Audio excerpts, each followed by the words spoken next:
Hello students, as we have discussed in the last lecture for chapter 1, that is matter in our surrounding, what is diffusion and what is Brownian motion, or you can say what is the evidences for the particles of matter. So now we are going to proceed this chapter. So first topic in the next lecture is classification of matter. Student, so as you know that matter is what? Anything which occupies a space and have mass is what matter. So in our surrounding there are matter everywhere, even the air is also a matter. So students, so you can see that matter is in different states. So that we will only discuss in the topic classification of matter. So here you can see what you have to study. See, on the basis of physical and chemical properties, matter is classified as follows. Students, physical properties means what? Means the observation, means which you can judge by the what? Your 5 sense organs, or means you can see whether it is in solid state or liquid or gas. So this is only the physical state which changes you can see almost everywhere. And chemical properties means where you can see the change of substance with new properties. So on both these two factors the matter is classified. So on the basis of physical classification of matter we will study in this chapter, and on the basis of chemical classification we will study in next chapter. So students, under normal condition, on the basis of physical nature of matter, it is classified into 3 states, namely solid, liquid and gaseous state. Student, these are the 3 states of matter which you can see in everyday life, and these are what under normal condition. There are 2 more states. Those are what? They are what? BEC, that is Bose-Einstein condensate, and another one is what? Plasma. These 2 states of matter we will discuss later in this chapter only, but firstly we will discuss about solid, liquid and gas, which is very very important, and I think you all are knowing about this. So students, first we will discuss about the properties of solid. Students, solids are what? Means what is solid in your surrounding? As we can talk about this pen, this copy, this is solid or not? Is it solid? Because it is having what? A fixed shape. It is having a fixed volume. So see, solids have definite shape due to the presence of strong interparticle attractive forces. Student, this is the new term for you all, or we have studied in the characteristics of particles of matter in the previous lecture. So in that you have studied that particles are having what? Interparticle force of attraction, and one more thing you have studied, that interparticle space.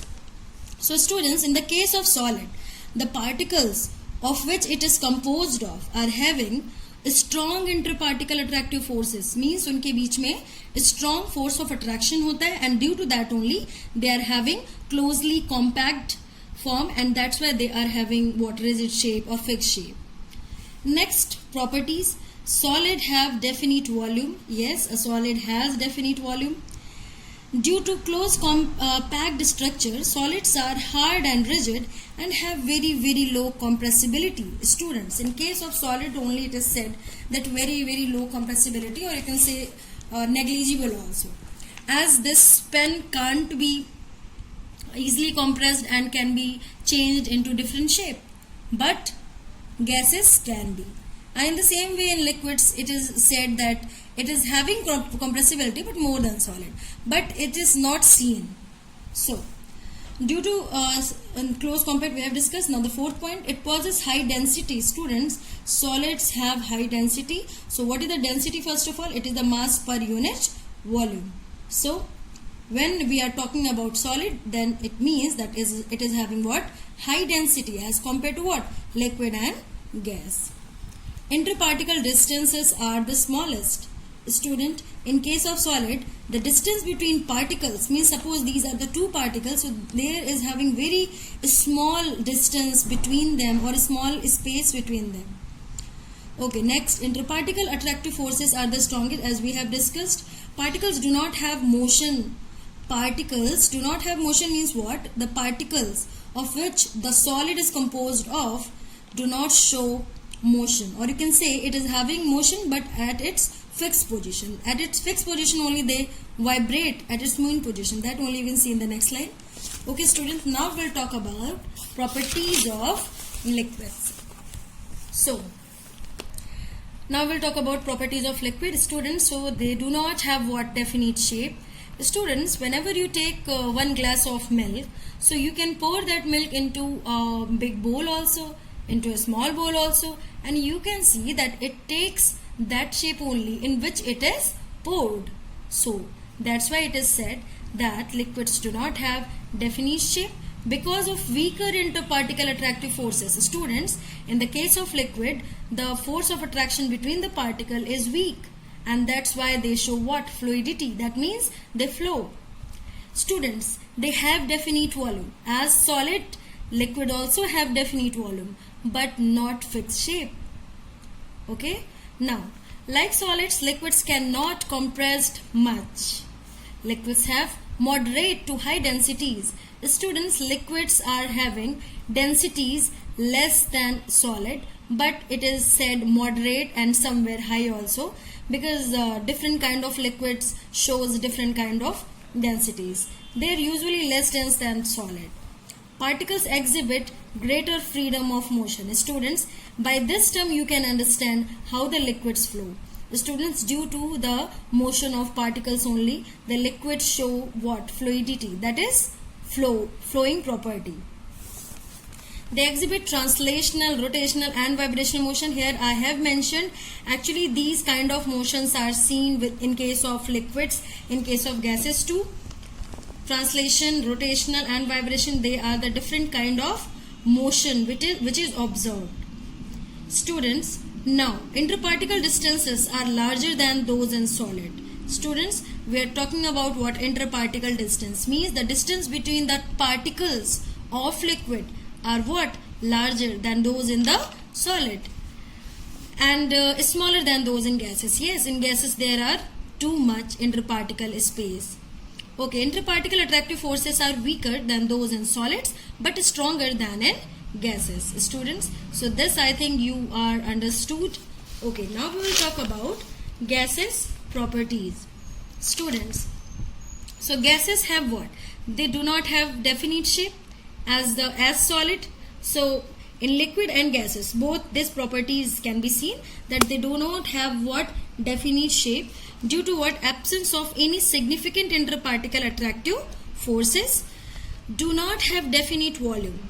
Yes, in gases also they do not have what? Definite volume, because they change their volume as they can spread large enough in different kind of containers as you will fill that. They can be compressed also, they can be converted to low volume. So high compressibility due to the presence of interparticle empty spaces. Yes, in between the particles there are too much what? Empty spaces, and that's why they can be compressed, and they can be, you can say, highly compressed. Students, they have very low density. Gases are light in nature, so that's why they are having what? Low density. Particle exhibit maximum freedom of motion. Students, here also we are talking about the motion of particles. Yes, in case of gases it is very freely showing motion as compared to liquids and solid. So interparticle distances are the largest and interparticle attractive forces are the weakest. Student, the force of attraction between the gases particles are, you can say, negligible, and that's why they just show continuous motion. Students, now the topic is molecular models of different states of matter. As we have discussed the properties of solid, liquid and gases, so here you can see by these figures that how the particles are arranged in case of solid, in case of liquid, in case of gases.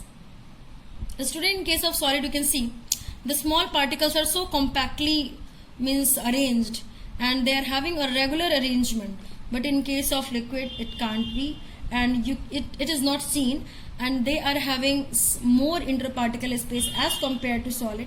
And in case of gas you can see that particles move in different direction and they are having large interparticle space. So this diagram you can see in your book. Okay, now see one question I have written: why solid, liquid and gases have different properties? Student, I think you all are understood now, and you all can answer also that why they are having different properties. So due to the two major factors that are what, or you can say all the factors which you have studied. According to kinetic theory of matter, the particles of matter are in continuous motion and possess kinetic energy. Students, so the particles of matter as show the continuous motion in case of solid, liquid and gases, but they are having different kind of motion. So the following properties of particles decide whether a given substance will exist as a solid, liquid or gas. The space between the particles, the force of attraction between the particles, the amount of movement of particles, or the kinetic energy of particles. So these are the three factors by which we can consider a substance as a solid, liquid or gas. Okay, now the next question. A rubber band changes its shape on stretching, then why do we call it a solid? Students, as we have talked about that solid is rigid or it is having a fixed shape, then how the rubber band can change its shape? By stretching. So we should call it solid or something else. So student, this is also what, solid only, because it changes shape under the action of force. Means when we apply force on it, then or we stretch it, then only it changes its shows. It changes its what shape. When force is removed, student, when we just leave the force which we apply on the rubber band, it again regains its original shape, and that's why it is considered as what? Solid. Now another question we will discuss, that a sponge can be compressed easily. So why do we call a sponge a solid? Students, a sponge, you all must have seen that it is what, porous kind of solid, and we can just compress it and it changes its shape also, but when we leave the pressure which we apply on it, it again regains its shape. So that's why it is also considered as solid. Okay. Now one activity I have written here, that to show the gases are more compressible than liquids. So this is the activity I have written here. Student, for this activity we can take 3 syringes, and in one syringe we can fill a solid substance. It may be common salt, and in another syringe we can take water, which will be what, liquid, and in another syringe we can we will not fill anything, so that means it will be having what, air only. But while compressing the piston of every syringe, what we will notice, in case of solid it will be not compressed, as the solids do not show compressibility. In case of liquid also the compressibility will be not seen. In case of air, students, you will observe some compressibility, and you will notice that it will be further compressed, and a small volume you will get, which will be what, air compressed.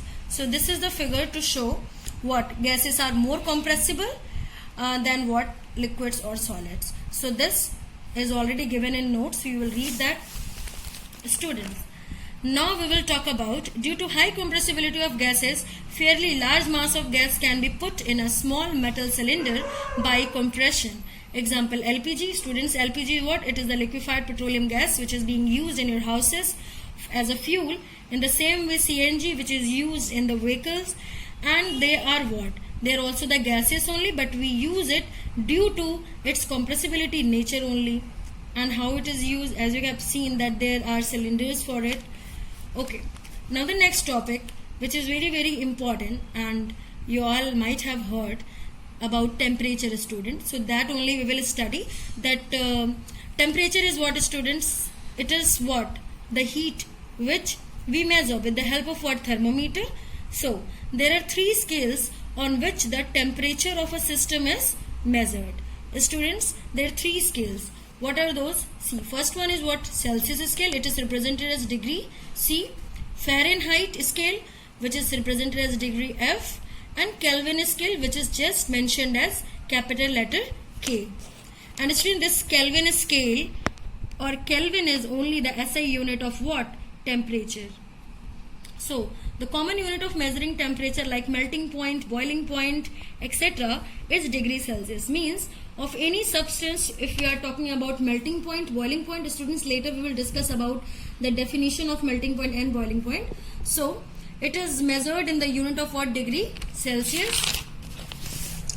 And see, students, the clinical thermometer means in clinics the thermometers which are used for the human body temperature are also what, degree Celsius. In laboratory also for the science experiment degree Celsius thermometers are used.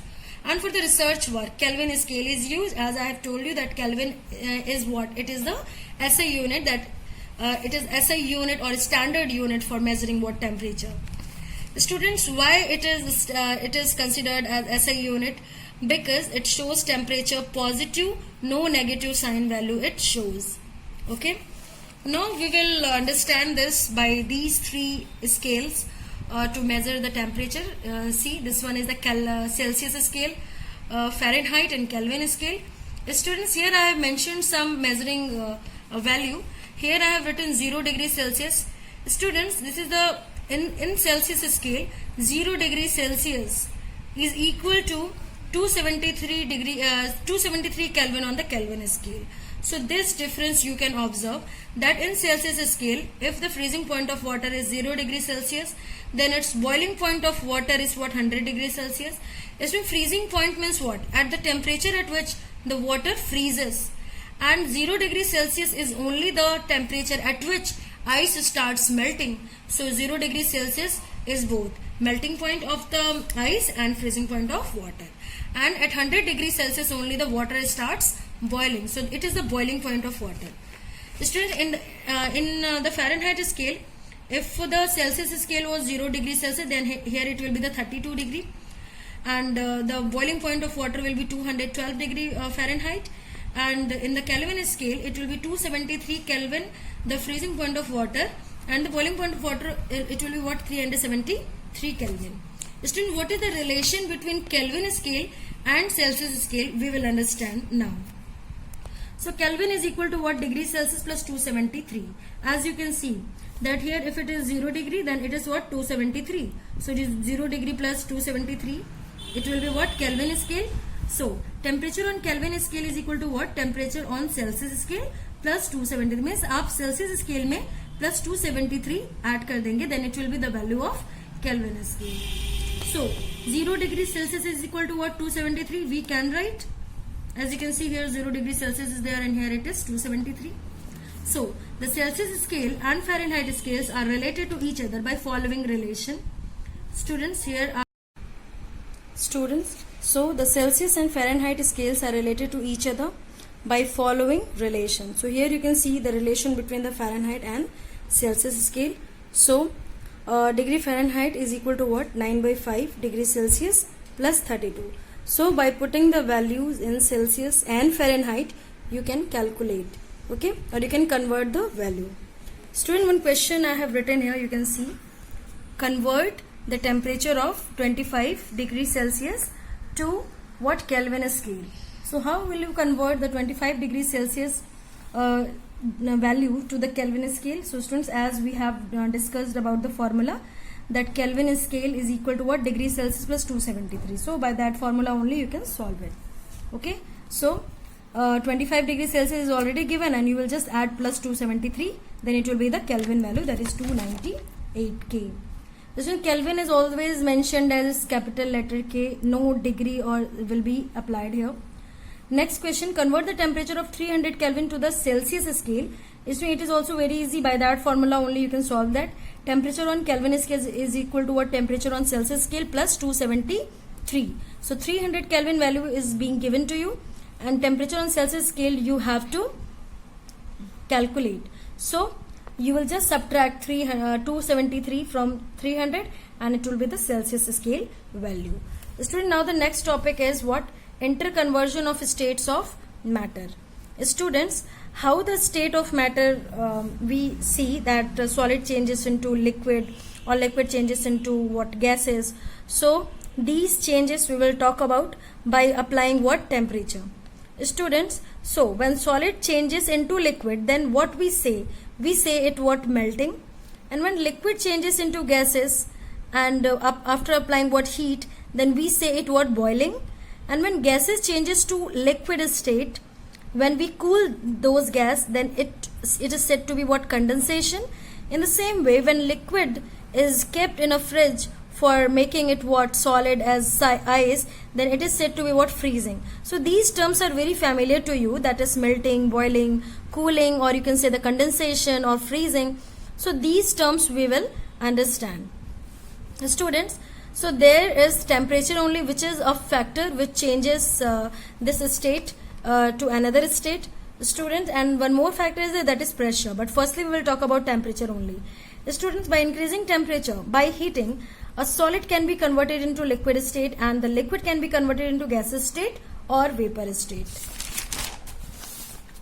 Student, so again for more clarity I have written here that solid when changes to liquid, it is said to be what melting process.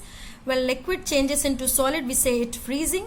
When solid change into gas, when solid directly changes into gases, means no intermediate state we get, means no liquid we get, just solid directly changes to gas, then we say it what sublimation.